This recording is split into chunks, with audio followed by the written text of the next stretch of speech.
Assalamualaikum warahmatullahi wabarakatuh. Senang sekali bisa bersua kembali. Pada pembahasan sebelumnya telah dikemukakan tentang konsep, dalam hal ini definisi dan teori dari intelijensi. Dan pada pembahasan kali ini kita lanjutkan untuk konsep bakat. Intelijensi dan bakat adalah topik yang saling berkaitan dan tidak dapat dipisahkan antara satu dengan yang lainnya.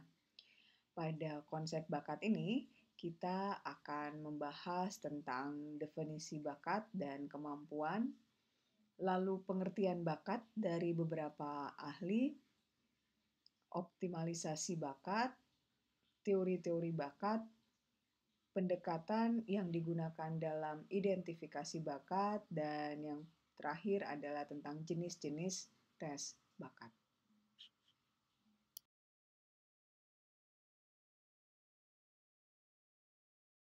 Setiap individu memiliki bakat yang berbeda-beda. Tidak asing di telinga kita beberapa tokoh pelukis seperti Leonardo da Vinci, Basuki Abdullah, Affandi, dan lainnya. Seperti pula musikus Beethoven dan Mozart yang pandai dalam musik. Contoh lain atlet seperti Susi Susanti, Rudi Hartono, Taufik Hidayat yang sudah banyak menorehkan prestasi dalam bakat bulu tangkis. Nah, dalam bahasa umum sehari-hari, bakat seringkali diistilahkan sebagai kemampuan yang istimewa dan lebih menonjol daripada yang lain. Bakat berbeda dengan kecerdasan, tetapi kecerdasanlah yang menjadi dasar untuk berkembangnya bakat. Pada teori tertentu, bahkan kecerdasan dipandang sebagai faktor umum dan bakat adalah faktor khusus. Teori tersebut yang dikenal dengan two-factor theory yang telah dibahas pada presentasi teori intelijensi sebelumnya. Bakat merupakan kemampuan bawaan yang diperoleh secara lahiriah dan masih perlu untuk didevelop sehingga berfungsi maksimal. Sedangkan kemampuan merupakan kombinasi hasil dari bakat dan latihan. Perbedaan mendasarnya antara bakat dan kemampuan terletak pada bakat membutuhkan latihan untuk apa? Untuk menghasilkan suatu kemampuan.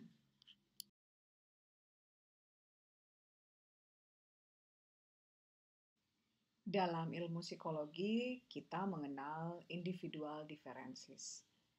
Berdasarkan prinsip individual differences, setiap individu memiliki bakat sendiri-sendiri. Dalam aspek genetik, kemampuan individu diwarisi oleh orang tua atau nenek moyang terdahulu. Bakat tentu tidak selalu menurun langsung dari ayah ibu, tetapi juga dapat berselang generasi. Beberapa definisi bakat oleh para ahli dapat dilihat pada slide ini. Frank S. Freeman mengemukakan bakat adalah kombinasi dari karakteristik individu pada beberapa bidang spesifik melalui proses latihan. Misalnya, kemampuan dalam bahasa asing ataupun kemampuan musik. R.S. Chauhan mendefinisikan bahwa bakat sebagai kapasitas memperoleh kecakapan dalam kondisi tertentu. Bakat diindikasikan sebagai seberapa baik seseorang dapat belajar melalui training dan pengulangan atau yang disebut dengan practice, merupakan definisi bakat yang dikemukakan oleh Branca. Dan Lyman berpendapat bahwa bakat adalah kombinasi antara bawaan dan latihan yang membentuk kapasitas dalam bidang tertentu.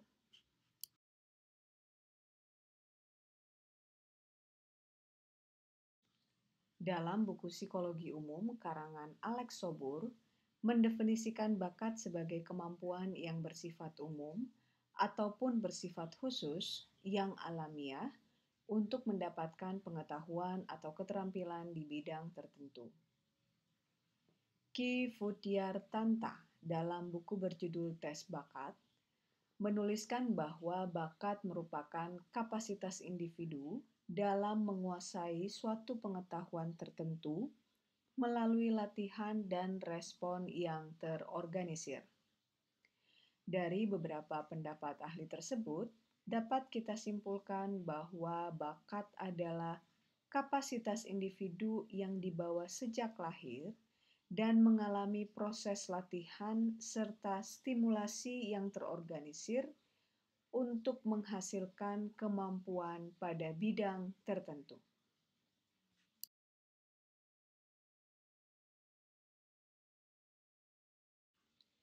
Lalu muncul pertanyaan, apakah setiap individu yang contohnya memiliki bakat musik akan selalu berprestasi di dalam bidang musik?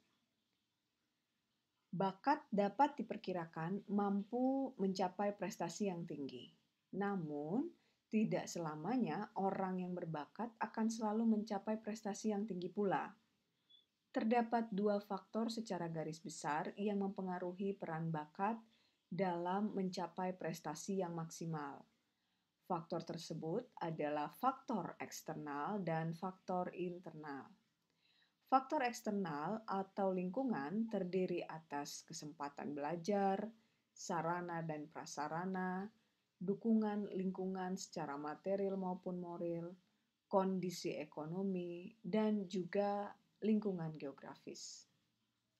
Sebagian pula ditentukan dari faktor internal, seperti minat terhadap bidang tertentu dan kebutuhan diri untuk menunjukkan motivasi berprestasi.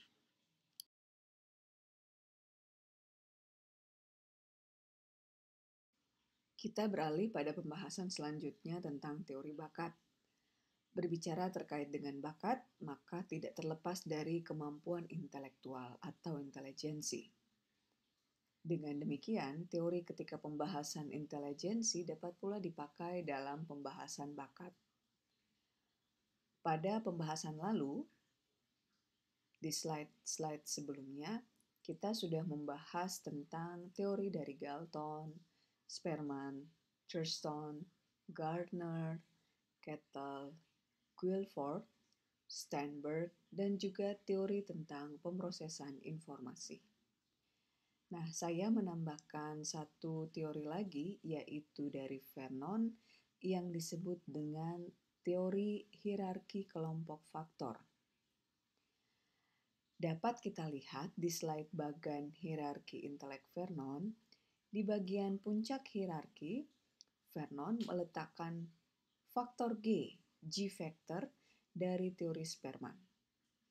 Dan faktor G terbagi menjadi dua kelompok mayor, yaitu satu verbal education dengan singkatan VE dan practical mechanical dengan singkatan PM. Dari kelompok mayor verbal edukasi dibagi menjadi kelompok minor, yaitu minor verbal, minor numerikal, dan minor edukasional. Sedangkan mayor praktikal mekanikal dibagi menjadi minor praktikal, minor mekanikal, minor spasial, dan minor fisikal. Dan tiap-tiap minor akan diturunkan lagi menjadi faktor khusus atau spesifik.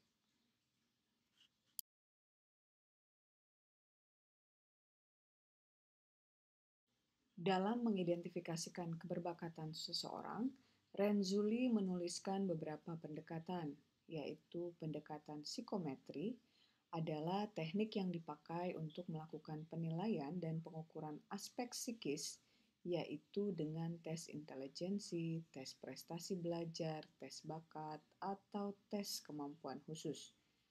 Dengan pendekatan psikometri, maka validitas dan reliabilitas tes menjadi fokus dalam pendekatan ini, serta memperhatikan faktor-faktor yang lebih luas sebagai pembanding. Pendekatan lain adalah pendekatan yang terlihat dalam proses perkembangan.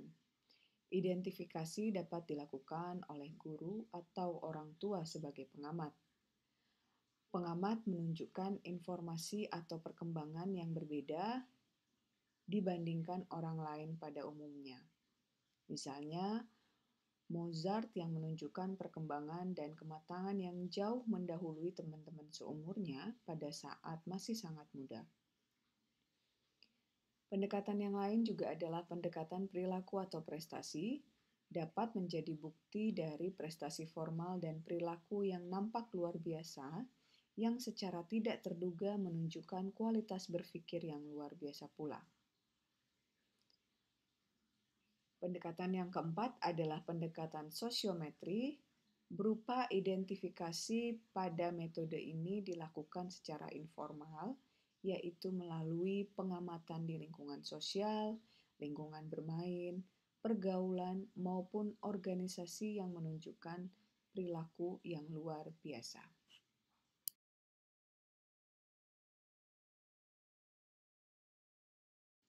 Seperti yang telah saya kemukakan di awal bahwa intelijensi berbeda dengan bakat, tetapi keduanya merupakan sesuatu yang tidak dapat dipisahkan. Tes bakat mengukur kemampuan yang lebih spesifik dibandingkan tes intelijensi. Tes bakat dapat mengukur hanya satu spesifik bakat tunggal atau bisa pula mengukur beberapa kemampuan atau multibakat.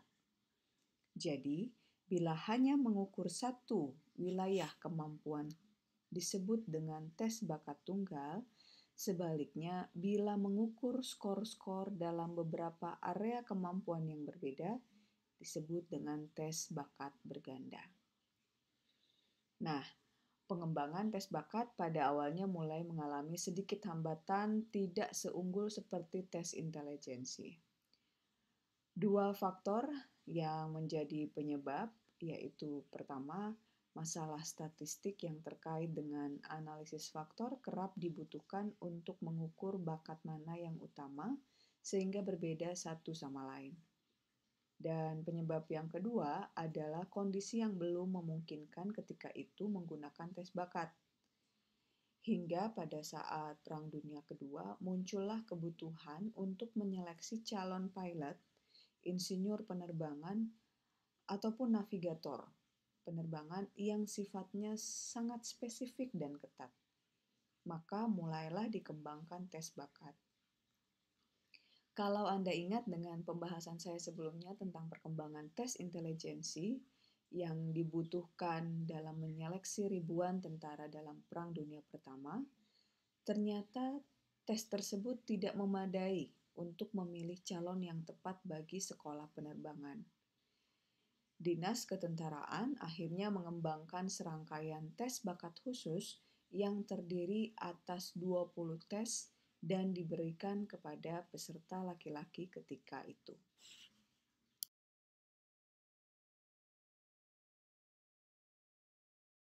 Sehingga dapat disimpulkan bahwa tes bakat adalah tes khusus yang didesain untuk mengetahui potensi individu dalam rentang tertentu.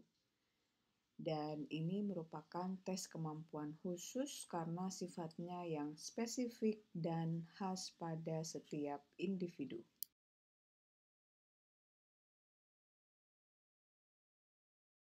Dalam praktiknya, ada beberapa jenis tes bakat yang digunakan luas.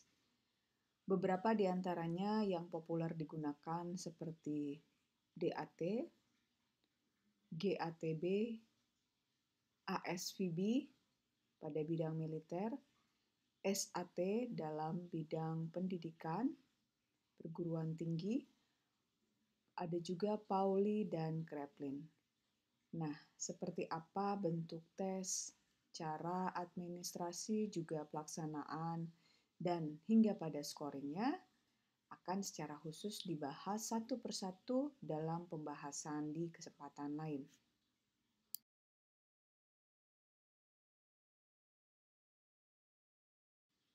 Bisa dilihat beberapa contoh soal dalam tes bakat. Nampak dalam slide contoh berikut beberapa kemampuan verbal, ada kecepatan, ada word fluency, dan juga clerical. Serta ada juga soal penalaran. Lebih jelasnya Anda akan mendapatkan secara spesifik pada saat praktikum nanti.